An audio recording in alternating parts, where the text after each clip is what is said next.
बिहार में 2025 का विधानसभा चुनाव खत्म हुआ है। तैयारी शुरू हो गई है 2029 के लोकसभा चुनाव की और 2030 के बिहार विधानसभा चुनाव की। नई पार्टियां बन रही है, नया मोर्चा बन रहा है और खासकर आईपी गुप्ता की सफलता के बाद अब जातीय नेता उभरने का जो सिलसिला है बिहार में एक बार फिर शुरू हो रहा है। तो आज के इस प्रोग्राम में हम आपको बताएंगे कि रविदास समाज ने अपना एक नया नेता खोज लिया है और पूरे रविदास बिरादरी को एकजुट करने का एक बीड़ा उठाया है जिस शख्स ने, जिस नेता ने। इसका जिक्र इस प्रोग्राम में हम करेंगे क्योंकि यादव और मुसलमान के बाद बिहार में सबसे बड़ी आबादी रविदास की ही है।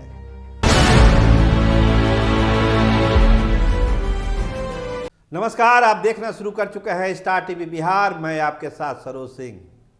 जातीय गोलबंदी, जातीय नेता उभरने का जो नतीजा होता है, चाहे वो आप मुकेश सहनी के रूप में करें, मल्लाह समाज को उन्होंने एकत्रित किया, मल्लाह के नेता बने, सन ऑफ मल्लाह अपने आप को कहते हैं। आईपी गुप्ता ने तांती ततवा समाज को एकजुट किया, तांती के नेता हुए, पान समाज के नेता हुए, विधायक बने, पार्टी का संगठन बढ़ा, पार्टी दौड़ रही है। अब इसको ही कॉपी किया जा रहा है आगे के चुनावों के लिए।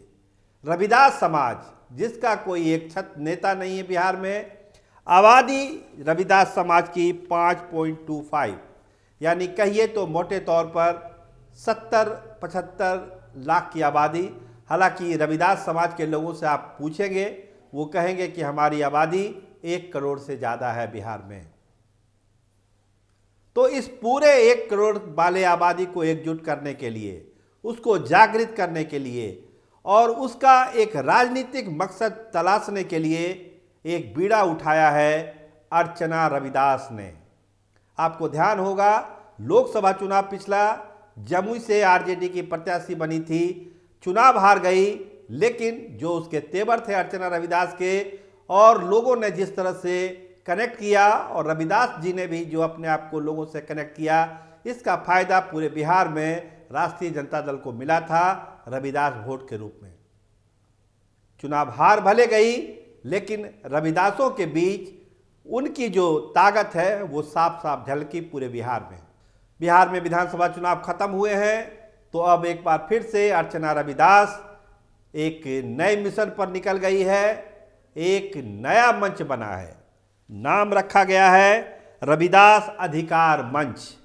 और इसी मंच के तहत जिस आबादी की हम बात कर रहे हैं, जिस ताकत की बात कर रहे हैं, 1 करोड़ रविदास समाज को एकजुट करने का एक अभियान शुरू हो रहा है और इसका शंखनाद होगा 28 फरवरी से पटना के रविंद्र भवन से, जहां एक बड़ा कार्यक्रम हो रहा है जिसकी मुख्य अतिथि अर्चना रविदास होंगी। तो अर्चना रविदास ने एक बिगुल फूंक दिया है कि जो रविदास समाज की वाजिब हक है, जो उसके साथ अन्याय हुआ है, सत्ता में भागीदारी नहीं मिलती है, जो आबादी है उसको इग्नोर किया जाता है और जो उत्पीड़न है रविदास समाज का, इसको कोई सुनने के लिए तैयार नहीं है। मुजफ्फरपुर की घटना को याद कर लीजिए। बिहार के कई इलाकों में रविदास समाज पर जुल्म हुआ है, अत्याचार हुआ है, लेकिन कोई सुनवाई नहीं हो रही है। जो युवा लोग हैं रविदास समाज के, वो हताश हैं, परेशान हैं अपने कैरियर को लेकर, अपने नौकरी को लेकर। शिक्षा वाली बात, स्वास्थ्य वाली बात, ये समाज हर मामले में क्यों पछड़ रहा है जबकि आबादी इतनी ज़्यादा है। जो हमने आपको बताया कि यादव मुसलमानों के बाद अगर जातीय आंकड़ा पर जो जनगणना हुई है बात करिए तो रविदास ही है। पूरी तैयारी हो रही है, हर एक ज़िले में समझिए कि एक कोर ग्रुप बना दिया गया है और 28 तारीख को ये जो अधिकार मंच है, रविदास अधिकार मंच, इसकी पूरी रूपरेखा डाली जाएगी, बताई जाएगी कि ये मंच क्या करेगा, इसका उद्देश्य क्या है, इसको क्यों बनाया गया है। और अर्चना रविदास एक आगे के कार्यक्रम का भी खुलासा करेगी 28 तारीख को कि पूरे बिहार में रविदास समाज को जागृत करने के लिए, एकजुट करने के लिए उनका फर्दर कोर्स ऑफ एक्शन है क्या, क्या प्रोग्राम बनाया है, कैसे लोग एकजुट होंगे और क्या चुनौतियां हैं। सबसे बड़ी बात है कि चुनौती क्या है रविदास समाज के सामने। आखिर इतनी बड़ी आबादी, उसको बिहार में सत्ता में उपयुक्त भागीदारी क्यों नहीं मिलती है, क्यों न्याय नहीं मिलता है पुलिस से, थाने से, दिक्कत क्या है, आखिर क्यों इग्नोर हो रहे हैं।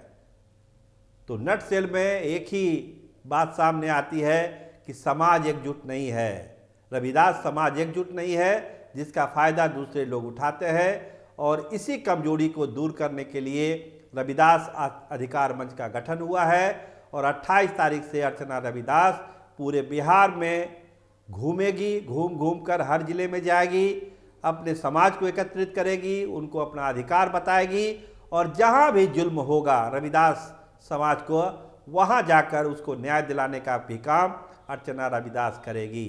अर्चना रविदास पूरे बिहार में घूमकर रविदास समाज को एकजुट करेगी, जागृत करेगी, उसको उसका हक दिलाएगी, चाहे सत्ता में हो, चाहे नौकरी में हो, चाहे जिस भी चीज़ में हो।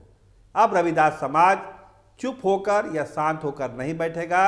अर्चना रविदास के रूप में उसको अपना एक नया नायक दिखने लगा है और 28 तारीख को पूरे पटना में जो जुटान होने वाला है रविदास समाज का, वो भी ऐतिहासिक होगा, जिसका दावा अधिकार मंच के लोग कर रहे हैं। तो खैर जो 28 को जो होगा, लेकिन एक नई शुरुआत बिहार में हो रही है रविदास समाज को एकजुट करने का। देखिए कितना सफल हो पाता है यह अभियान। लेकिन अर्चना रविदास का बड़ा दावा है, बड़ा संकल्प है कि ये समाज एकजुट होगा, ये समाज अपना हक लेगा, ये समाज पर अब अन्याय सहन नहीं होगा। आप देखते रहिए स्टार टीवी बिहार। आपका बहुत धन्यवाद, आपका बहुत बहुत शुक्रिया।